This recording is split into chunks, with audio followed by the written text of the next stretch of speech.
बिस्मिल्लाहिर्रहमानिर्रहीम। बीवी की तकलीफ़ हिदायत का सबब बनी। देहातों में रोटियां पकाने के लिए घरों के अलावा तंदूर वगैरह भी लगे होते हैं, जहां पर लोग अपना अपना आटा ले जाते हैं और रोटियां पकवा कर ले आते हैं। एक औरत जो बहुत परेशान थी, रोटियां लगवाने के लिए तंदूर पर गई। वहां पर किसी दाना औरत ने उसे देखा और उसका हाथ पकड़कर अलहदा ले गई। उससे अलहदगी में पूछा कि बेटा क्या कोई परेशानी है, जिस पर वो रोने लग गई और बताया कि मेरे खावंद ने मुझे मारा है। इस औरत ने कहा कि फ़लाँ अम्मा जान बहुत नेकोकार हैं, उनसे दुआ करवाओ, उनकी दुआ बहुत कबूल होती है।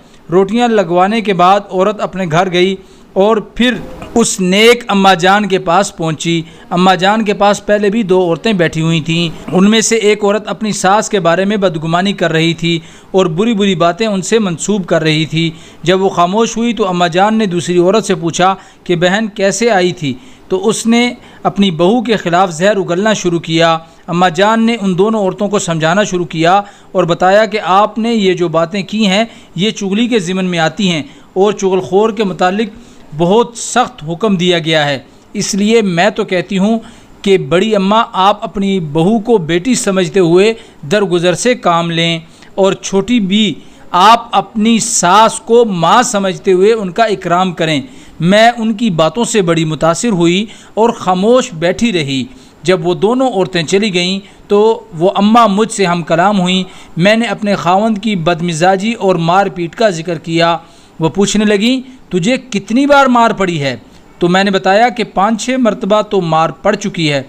बड़ी अम्मा, जिन पर यह सुनकर बड़ी ही राजदाराना अंदाज में मुस्कुराहट तारी हो चुकी थी, वो कहने लगी कि सिर्फ 5-6 मरतबा। मैं खामोश रही और वो फरमाने लगी मैंने कमोबेश अपने खावंद से 100 मरतबा मार खाई होगी, क्योंकि मेरा खावंद इंतहाई बदमिजाज था। फिर अल्लाह ताला ने मेहरबानी की और वो मेरा हमेशा हमेशा के लिए ताबेदार बन गया। औरत बोली कि अम्मा जान मेरे खावंद पर किसी चीज़ का कोई असर नहीं होता। मैंने उसके लिए बहुत कुछ करवाया है लेकिन हर बार नुकसान ही हुआ है। अम्मा जान बोली कि बेटी जिस अमल का मैं ज़िक्र कर रही हूँ वो कभी ख़ता नहीं जाता। जब आजमाओगी तो उसे इंतहाई मुफीद पाकर हैरान भी होगी और दूसरी बहनों को भी बताओगी। इस पर इस औरत को कुछ हौसला हुआ और उसने अमल बताने का मुतालबा किया।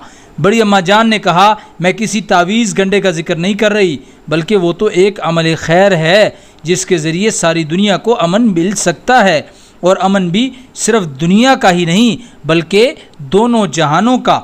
वो अमल खैर ये है कि आपने देखा होगा कि राइवेंट से तबलीगी जमात वाले आते हैं, अपना खाते हैं पीते हैं और मस्जिदों में रहते हैं और अल्लाह के दीन की बातें सीखते भी हैं और सिखाते भी हैं। मेरे खावंद ने जो इंतहाई बदमिजाज था उसको मैंने कभी हंसते हुए देखा ही नहीं था। 3 दिन के लिए जमात के साथ चला गया। जब वापस आया तो काफ़ी बदला हुआ था। मुस्कुरा कर कहने लगा ये 3 दिन जो जमात के साथ रह कर आया हूँ बड़ी फ़िक्रमंदी से गुजरे हैं। अब मेरा जी चाहता है कि मैं कुछ और वक्त लगा लूँ। मैंने इस बात को गैबी नुसरत समझा कि जितने दिन ये घर से बाहर रहेगा मार पीट से बची रहूँगी। उसकी बात में हाँ मिला दी और उसे कहा कि आप चले जाएं। चुनाचा वो 40 दिन का कहकर घर से गया, मगर 4 महीने लगाने के बाद वो घर वापस आया। अजीब मंजर। रात को मैं अपनी चारपाई पर लेटी हुई थी कि वो मस्जिद से कदरे देर से आए और घर में आते ही सलाम किया और मेरी चारपाई के करीब ज़मीन पर बैठ गए। मैंने अर्ज़ किया आप नीचे क्यों बैठ गए? वो बोले मुजरिम नीचे ही बैठा करते हैं। ये कहकर ज़ारो कतार रोना शुरू कर दिया और हाथ जोड़कर मुझसे माफ़ी मांगने लगे। मैं बड़ी हैरान थी कि ये क्या हो रहा है। एक दफ़ा मेरे ज़हन में आया कि शायद मेरा खावंद पागल हो गया, इसलिए ये ऐसी हरकतें कर रहा है, लेकिन वो निहायत संजीदगी के साथ मुझसे माफ़ी मांगते रहे। वो कह रहे थे कि अगर आपने मुझे माफ़ न किया तो जो जुल्म मैंने आप पर किए हैं वो मुझे जहन्नम में ले जाने के लिए काफ़ी हैं। मैंने इनको हौसला दिया। इस वाक़े को 16 साल गुजर चुके हैं, लेकिन वो अब भी अक्सर मुझसे अपनी ज़्यादतियों की माफ़ी मांगते रहते हैं। बेटी तू भी अपने खावंद को किसी न किसी तरीके से जमात के साथ रवाना कर, इंशाअल्लाह सब मामलात हल हो जाएंगे। चुनाचे वो औरत वहाँ से निकली और बड़ी दानाई के साथ तबलीगी घरानों की औरतों से मिलने लग गई। جس کسی سے گھر کے حالات پوچھتی اطمینان بخش ہوتے۔ مطمئن ہو کر اپنے گھر لوٹی اور فکر کرنے لگی کہ اپنے خاوند کو اللہ تعالیٰ کی راہ میں کیسے نکالوں۔ اتفاق کی بات کہ ان کا بچہ بیمار ہو گیا۔ میاں بیوی پریشان ہوئے۔ بیوی نے خاوند سے کہا کہ میں ایک نیک عورت سے ملی ہوں، کیونکہ وہ بچے کی تیمارداری کے لیے گھر آئی تھی اور مجھے بڑے یقین کے ساتھ کہہ گئی ہے کہ تمہارا میاں منت مان لے کہ اللہ تعالیٰ بچے کو صحت دے تو میں 3 دن کے لیے جماعت میں جاؤں گا، انشاءاللہ آپ کا بچہ ضرور صحت یاب ہوگا۔ اور ساتھ اس نے یہ بھی بتایا کہ ہمارے گھر میں کوئی ایسی مصیبت آتی ہے تو ہم ایسے ہی کرتے ہیں، اللہ تعالیٰ ہماری مصیبتوں اور پریشانیوں کو رفع فرما دیتے ہیں۔ آپ بھی منت مان کر دیکھ لو، ہو سکتا ہے ہمارے بچے کو بھی شفا مل جائے۔ اگرچہ ہم مایوس ہو چکے ہیں، اس بیوی کے خاوند نے منت مان لی، اللہ پاک نے شفا عطا فرما دی۔ پھر یہ صاحب بتاتے ہیں کہ 3 دن جماعت میں لگانے کے دوران اللہ تعالیٰ نے بچے کو شفا تو عطا فرما دی، لیکن اس کے ساتھ ساتھ میرے دل سے جہالت کی بیماری کو بھی نکال دیا۔ 3 دن کے بعد گھر لوٹا تو بیوی سے کہا کہ بیگم آپ کو تو اس محترمہ نے 3 دن کے لیے منت ماننے کو فرمایا تھا، لیکن اس 3 دن کے دوران مجھے معلوم ہوا کہ کم از کم اس کام کو سمجھنے کے لیے 4 مہینے ضروری ہیں، اگر آپ اجازت دو تو میں 4 مہینے لگا لوں۔ بیوی نے کہا آپ کی مرضی ہے، پہلے آپ کون سا کوئی کام مجھ سے پوچھ کر کرتے ہیں؟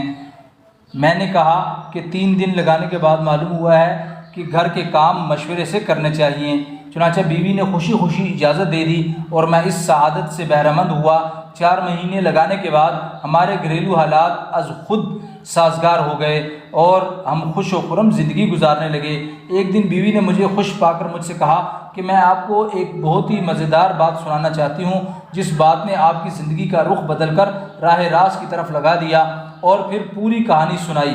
میں نے ان سے کہا کہ اللہ تعالیٰ کی یہ بندی بھی دعوت دین کا حصہ ہے، تجھے چاہیے کہ اسے عام کرے۔ میں خود بھی سینکڑوں لوگوں کو یہ واقعہ سنا چکا ہوں۔ مرتبہ کتاب حاضہ نے جب اپنی خواہش کا اظہار کیا، یعنی حکیم عبداللطیف صاحب نے، کہ میں اپنی کتاب میں تبلیغ میں کیسے آیا لکھ رہا ہوں تو اس میں آپ کا یہ واقعہ ذکر کروں، تو میں نے خوشی خوشی اپنی پوری یادداشت کے مطابق یہ واقعہ بیان کر دیا۔ الحمدللہ اللہ پاک نے مجھے بیرون کا ایک سفر بھی کرایا ہے اور اس وقت بھی بفضل تعالیٰ اس کام میں لگا ہوا ہوں۔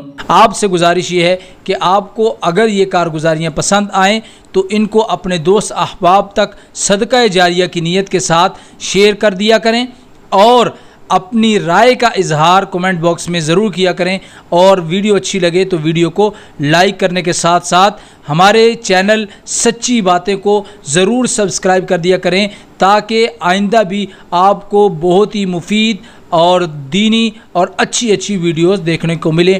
آپ سے ملاقات ہوگی پھر کسی نئی کارگزاری میں، تب تک کے لیے اللہ حافظ۔